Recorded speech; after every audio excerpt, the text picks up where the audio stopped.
জাতীয় নাগরিক পার্টির আহ্বায়ক নাহিদ ইসলাম বলেছেন, এবারের যাত্রা দেশ গঠনের, শুধু ফ্যাসিবাদী সরকারের পতন হলেই হবে না, দেশ সংস্কারের মাধ্যমে নতুন করে বাংলাদেশকে গঠন করতে হবে।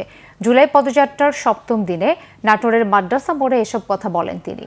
বলেন, এমন একটি বাংলাদেশ গঠন করতে হবে যেখানে গণতন্ত্র থাকবে, সমতা থাকবে, ন্যায় বিচার থাকবে।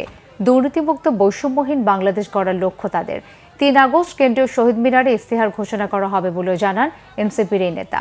এদিকে আপোষ করার জন্য ডেকে লাভ হবে না বলেও মন্তব্য করেন দলটির সিনিয়র যুগ্ম আহ্বায়ক সামান্তা শারমিন। আমাদের এবারের লড়াই, এবারের যাত্রা দেশ গঠনের জন্য। কারণ আমরা স্পষ্টভাবেই বলেছি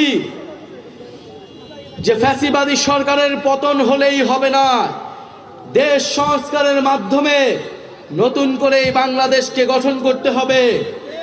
এমন একটি বাংলাদেশ গঠন করতে হবে যেখানে গণতন্ত্র থাকবে, যেখানে সমতা থাকবে, যেখানে ইনসাফ থাকবে। এই নাটোর থেকে ব্রিটিশ বিরোধী আন্দোলনের সূচনা হয়েছিল। আমাদেরকে ভুলাইয়া দেবার চেষ্টা করে লাভ নাই, আমাদেরকে আপোষ করতে ডাকার চেষ্টা করে লাভ নাই। আপনারা সকলে প্রতিজ্ঞাবদ্ধ, সাথে আমরাও।